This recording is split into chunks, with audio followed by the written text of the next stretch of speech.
Hello and welcome back to Let's Play Darksiders. I'm your host, VGMKoren, and in the last episode, War unintentionally caused the apocalypse. And, he got blamed for it, he got called out for being, terrible and awful and causing all the death of, a whole lot of people.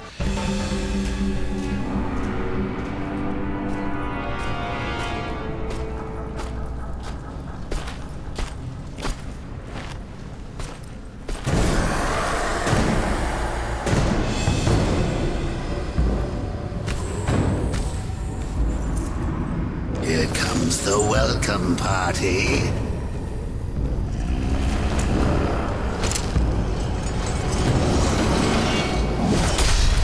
War, why don't you introduce yourself?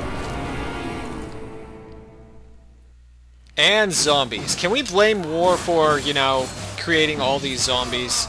Because there are a lot of them. Look at that. This is the very first enemy type of the game. Well, I suppose not the very first since we've already been fighting a lot, but these are zombies. They are very weak and you can actually instantly kill them with a grab, which I will now demonstrate. Squish. Okay, so the reason you might want to kill them with a grab... Oh no, it's a big guy. Wow. He looks angry. He looks so angry he exploded. He was so angry he exploded and ruined what I was saying. You might want to grab these guys when you kill them, because when you do, and you squish them, they give health souls. Now, if you don't remember, souls come in three very distinct flavors. They come in health flavor, they come in money flavor, and they come in magic flavor, which is, your general soul type. Totally, that's how souls are done. In any case, you can also throw them or throw things at them, and they'll just generally die to whatever you do. So as I was saying before, War caused the apocalypse, and now he's been sent back to Earth to try and right his wrongs and generally watch elevators fall. This whole place is kind of coming down around him, but that's just what happens when you're War of the Four Horsemen. I keep wanting to call him the God of War, but that isn't technically correct. Ow! Alright, so here we have our first new demon type, this big un. I don't know what it's called, but basically he will burn, he will try to swipe you with 2 attacks, which is really good if you try and dodge back, and he'll also explode fire out of his chest at you on occasion. What you want to do against him is just dodge from side to side, and you'll eventually get away from his attacks. And make sure you don't get hit by his belly fire explosion. I wish I had a belly fire explosion. Oh, if he glows like that, he's about to explode and release a whole bunch of souls. Everyone loves souls. How many souls do these people have? How did they get more than 1 soul? In any case, War's making his way through the Seraphim Hotel, and so are we. That's, yeah. Let's talk more about Darksiders itself. This game was made by a studio called Vigil Studios, and it was owned by THQ, and I think you can probably see where I'm going with this if you keep kind of a tab on the gaming community and stuff. THQ no longer exists, and neither does Vigil Studios. Darksiders is possibly in a lot of trouble, so that's one of the reasons I'm LPing it, is because I want to bring awareness about this great game which could be forgotten. And now I'm standing in front of a chest. War has the best way of opening chests, by punching them in their chest faces. And green chests, as you might have guessed, contain bunches of health souls. They just, killed a bunch of people, scraped up their souls, and put them in that chest, just so you could recover. War can drag objects, which is pretty much a given if you're playing an action RPG, kind of like Legend of Zelda, which this game takes very many hints and cues from. That and God of War are basically the 2 games which you need to think about when you're thinking about Darksiders. It's a great combination, and I will show as much as we go further in the game. The early section of the game is a lot of fighting, but, you have to do something about all these zombies. I mean, they're just kind of loitering in this hotel, and no one likes that.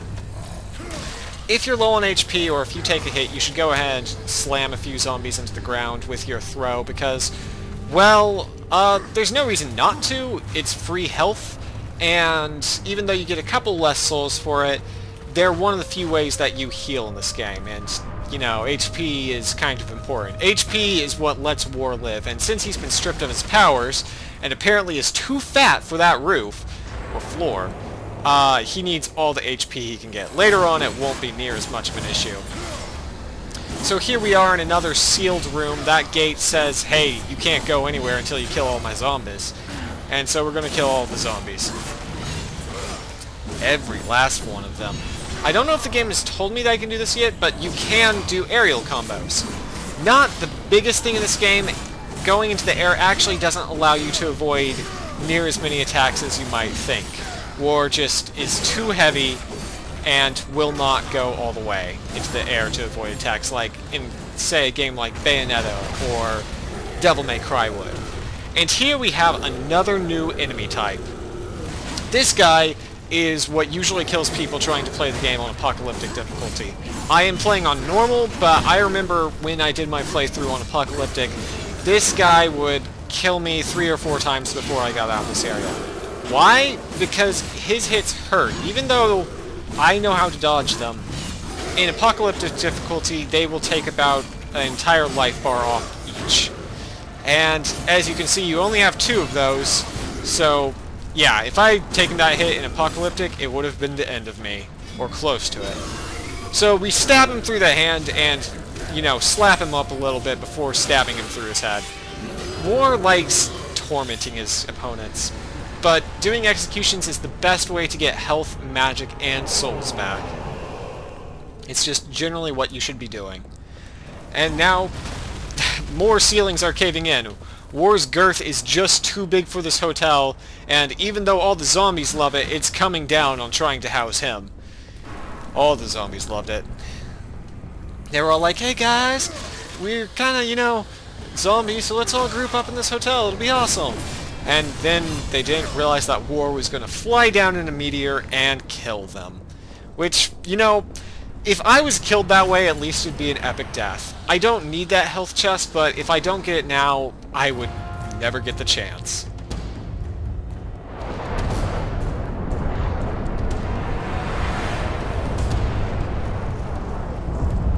How long was I gone? In Earth years, about a century. Long enough for the last of the mouth-breathers to die off. Then, the Third Kingdom is lost.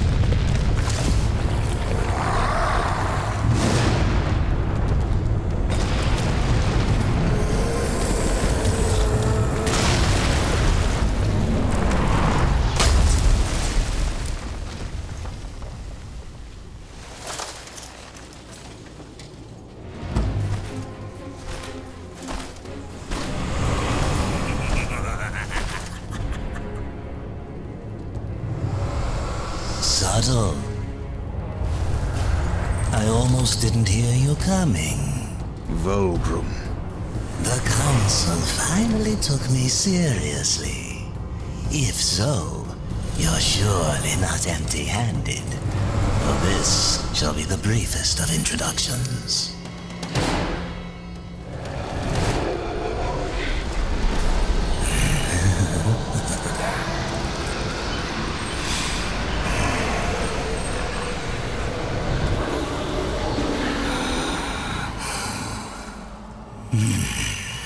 There were a few young ones. Spectacular. You seek the power behind the one called Destroyer. You will find the answers and the font of his power there.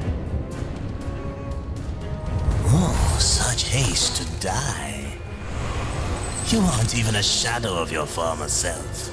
You wouldn't last a heartbeat. Besides, the way to the tower is shrouded by demon magics. Even I do not know the way. Who does? Feed my hunger, and I'll feed your curiosity. Well, Volgrim is just so hungry that even though we fed him a bunch of souls, we need to go find more souls to feed him.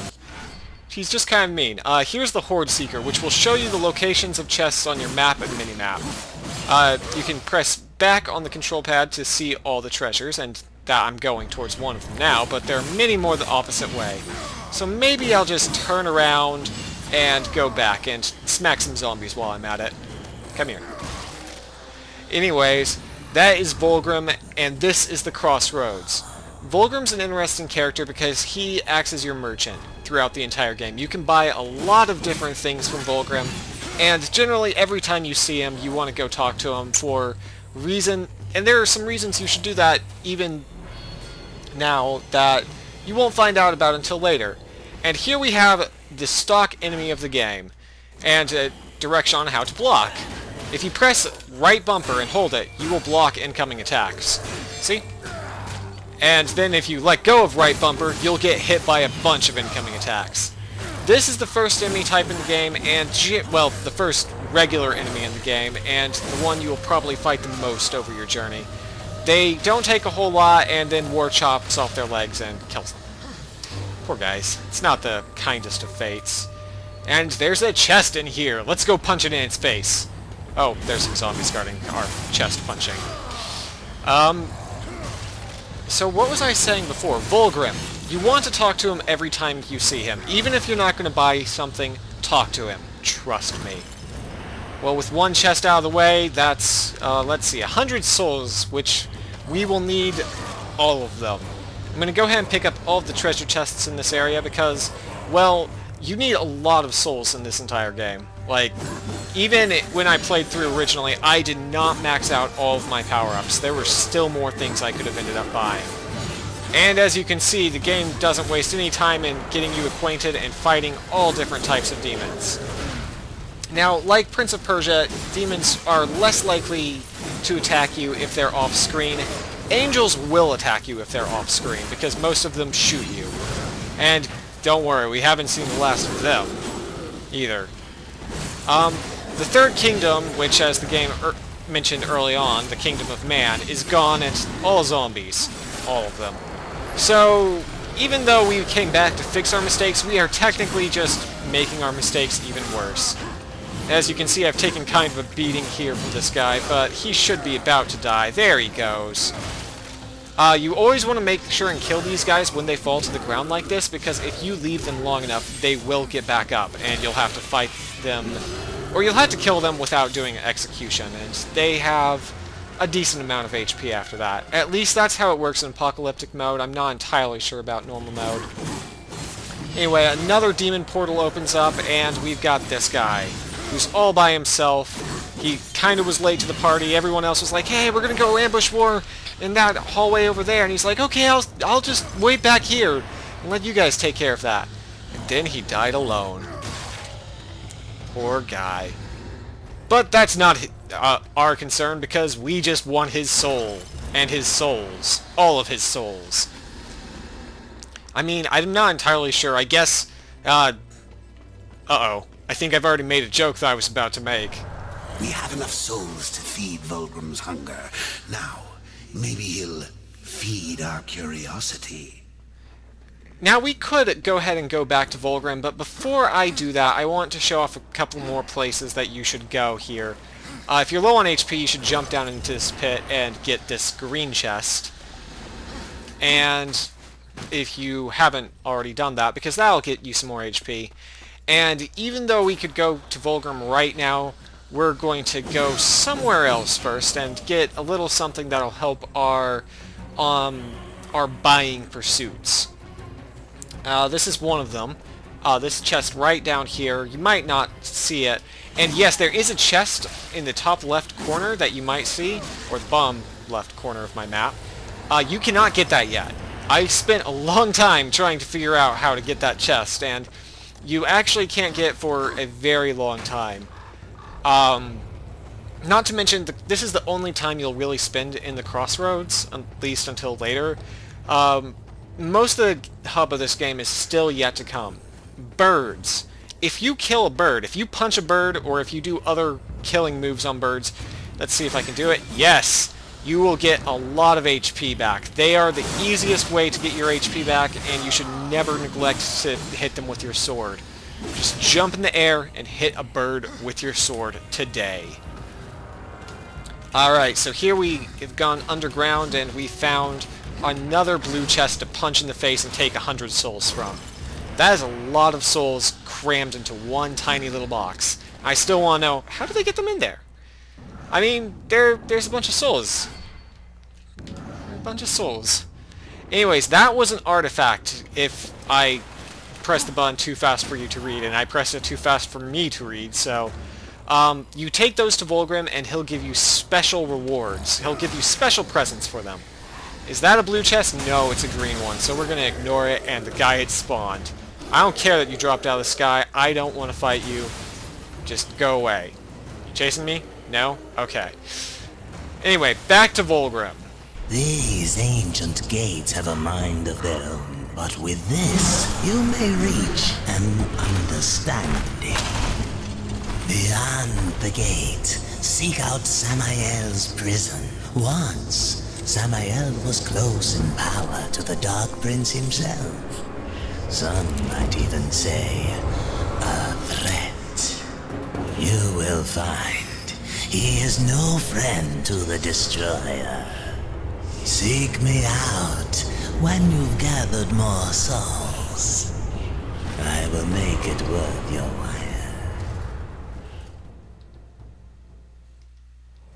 Okay, so here we are. We need to seek out the Demon Samael and figure out how to use the Earth Caller. It's our first item of the game, and let's go ahead and pick it up and use it.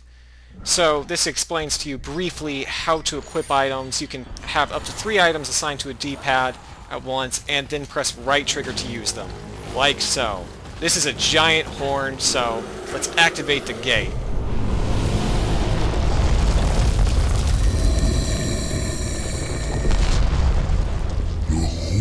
Call of my ancestors, awakened at last from the dreamless sleep.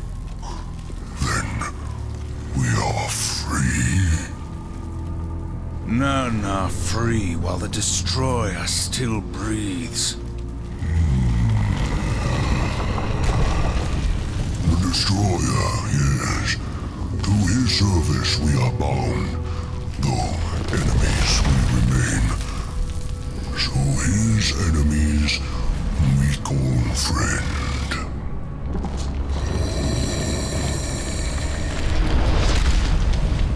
Pass now, friend. Must bring victory. Must bring freedom.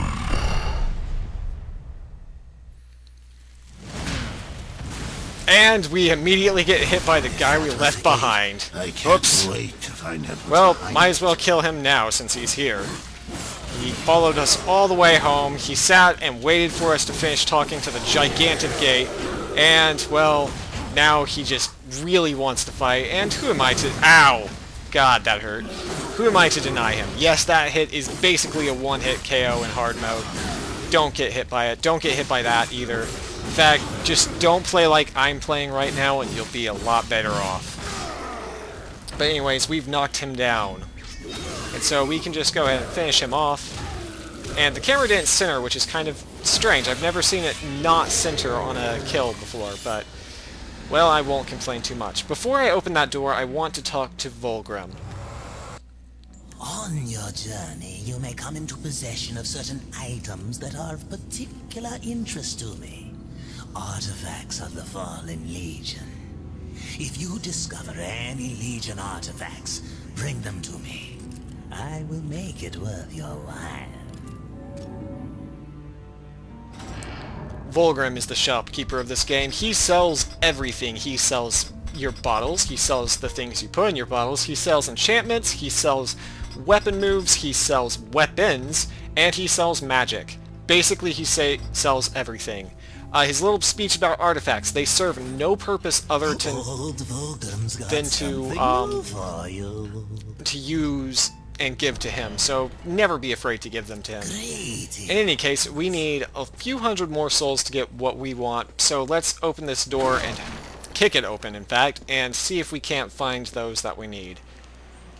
Alright, so here we are inside our first little house, and there's an enemy right in the corner that we can already see. He's an exploder. And yes, enemies do take friendly fire damage from explosions, if I remember correctly. I might actually be wrong about that. Alright, so basically, at this point, all you can really do in this game is mash your attack button in order to do what you can to kill them. They will run at you and try to explode all over you. Don't let them. Also, pick up chairs and throw them at zombies. Just do it. It's worth your time, I guess. Ooh. I actually play very dodgy when the game is a little bit better off being played with more use of the block function, and that is especially apparent later on once you get another ability that I'll show you when the time comes. So he's exploded, and now we have a table to throw at a zombie. It's good times for all. Let's go and go into this water here and find a little bit of a secret for you to munch on, because what would a game be without secrets? Why am I in first-person view? Oh, that was unusual. This is a green chest, but as you might notice, it's got swirlies. The method of opening it is the same, to punch it, and this is a life shard, or a piece of heart. Basically, every 4 life shards you get, complete a skull, and give War another heart container, or life bar of green. You want to find as many of those as you can throughout the game. They're usually not too hidden. If you remember areas that are sealed off and can find them later on, then you should have plenty to beat the game. I know this is going to be asked, so I'll go ahead and answer it. This is not going to be a 100% playthrough. This will probably be just a not basic playthrough. I'll try and collect a lot of stuff for you to look at, but at the same time, don't expect me to go hunt down every last treasure chest. That's just not me. So we are getting close to the number of souls we need for a certain something, and hey look, there's an artifact over there. Bet you can jump it, right? Wrong! You can't jump that, and you need to get up there in a different way, which you'll find out later. The zombies here never seem to end, and we're just gonna, you know... Oh, he hit me! Well, I've gotta throw him now. In any case, we've come to the end of this building, as marked by its green treasure chest, and we're about to find the next area of the game. It's behind this door. But if you want to see what's behind this door, then you're gonna have to join me in my zombie-killing ways when I see you in the next one.